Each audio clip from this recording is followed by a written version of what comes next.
Hi guys, আজি হৈ গ'ল 20 ডিচেম্বৰ 2024 আৰু এই শেষৰ সময়ছোৱাত মই আপোনালোকৰ কাৰণে এটা ভাল খবৰ লৈ আনিছোঁ যে অসম চৰকাৰে অৰুণোদয় 3.0 লঞ্চ কৰিছে এই দুদিনমানৰ আগত।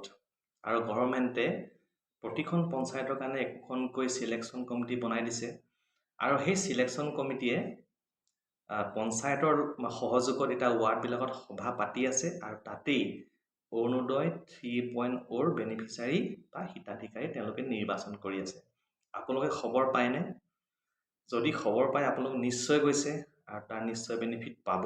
এতিয়া প্ৰশ্ন হয় যে অৰুণোদয় 3.0 আঁচনিখন একচুৱেলি কাৰ কাৰণে প্ৰৱৰ্তন কৰা হয়? এই আঁচনিখন মূলতঃ বিধৱা মহিলা, বিশেষভাৱে শাৰীৰিকভাৱে বিশেষভাৱে সক্ষম মহিলা বা পুৰুষ আৰু অকলশৰীয়া মহিলা আৰু ধৰি লওক দুখীয়া মহিলা এইসকলৰ কাৰণে এই আঁচনিখন চৰকাৰে ৰূপায়ণ কৰিছে।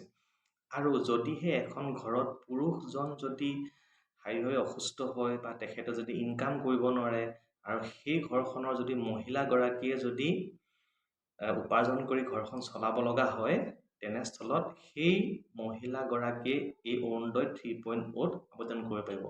কিন্তু সেই ঘৰখন দুখীয়া হ'ব লাগিব।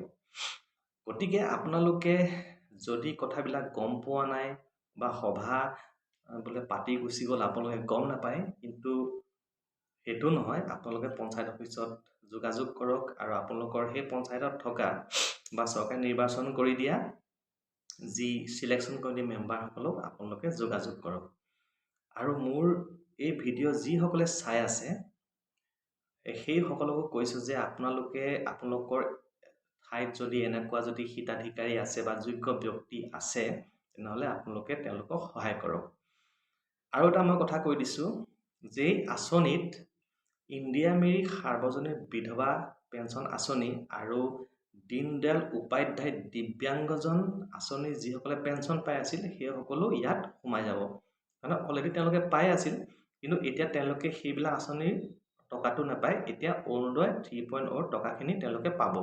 মানে এতিয়া যিটো মাহেকীয়া যিটো কিস্তি দিয়া হৈছিলে তাৰ পৰিমাণ অলপ বঢ়াই দিছে চৰকাৰে, এক্সট্ৰা কিবা এটা।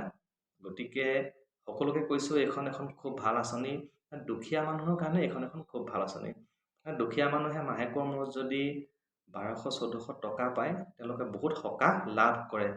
গতিকে সমাজৰ প্ৰতিটো চুকে কোণত থকা এই যোগ্য হিতাধিকাৰীসকলক, মহিলাসকলক এই আঁচনিৰ দ্বাৰা বেনিফিট কৰাবৰ কাৰণে মই সকলোৰে সহযোগিতা আগবঢ়াবৰ কাৰণে মই অনুৰোধ জনাইছোঁ।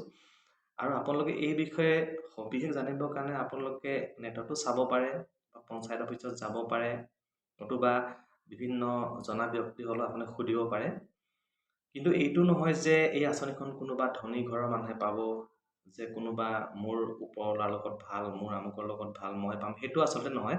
ইয়াত কিছুমান ক্ৰাইটেৰিয়া বান্ধি দিছে। সেই ক্ৰাইটেৰিয়াকেইটা ফুলফিল হ'লেহে আপোনালোকে এই আঁচনি অন্তৰ্ভুক্ত হ'ব পাৰিব।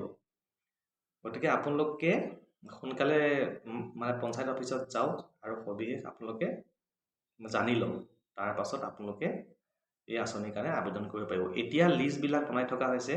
লিষ্টবিলাক ওপৰলৈকে পঠাই দিয়া হ'ব। তাৰপাছত আকৌ নেক্সট ষ্টেপত ফৰ্ম বিতৰণ হ'ব বোধ হয়, সেইটো কথা গম পোৱা নাই। তাৰপাছত নিশ্চয় বেনিফিচিয়াৰীসকলে ইয়াৰ দ্বাৰা তেওঁলোকৰ বেনিফিটটো লাভ কৰিব পাৰিব। মই কম্পিউটাৰৰ পৰা এটা ভিডিঅ' কৰি পেলাই আপোনালোক কিছুমান কথা মই দাঙি ধৰিছোঁ, আপোনালোকে চাব ভিডিঅ'টো সম্পূৰ্ণকৈ, যিসকলে ইংলিছ বুজি পায়। ধন্যবাদ, মই এইখিনিয়ে ক'লোঁ। আৰু অসম চৰকাৰক ধন্যবাদ যে আপোনালোকে এখন জনকল্যাণকামী আঁচনি যে ইমান ধুনীয়া সময়ত প্ৰৱৰ্তন কৰিছে বা ৰূপায়ণ কৰিছে, যথেষ্ট ভাল লাগিছে। আৰু আগৰ অৰুণোদয় যিবিলাক পাই আছিল বেনিফিচিয়াৰী, সেই বেনিফিচিয়াৰীবিলাকেও এতিয়া পাব, কিন্তু কিছুমানৰ নাম কটা যাব। যদি কোনোবা মানুহ হঠাৎ ধনী হৈ গৈছে বা চাকৰি পাই গৈছে, বোলে কিবা এটা হৈছে, কিছুমান ধৰক নিয়ম বান্ধি দিছে চৰকাৰে, কিন্তু সেই নিয়মৰ ভিতৰতে সকলোৱে পাব। এইটো নিঃসন্দেহে নিশ্চিতভাৱে নিশ্চয় পাব তাৰমানে। গতিকে আপোনালোকে পলম নকৰিব, সময় কম। ধন্যবাদ।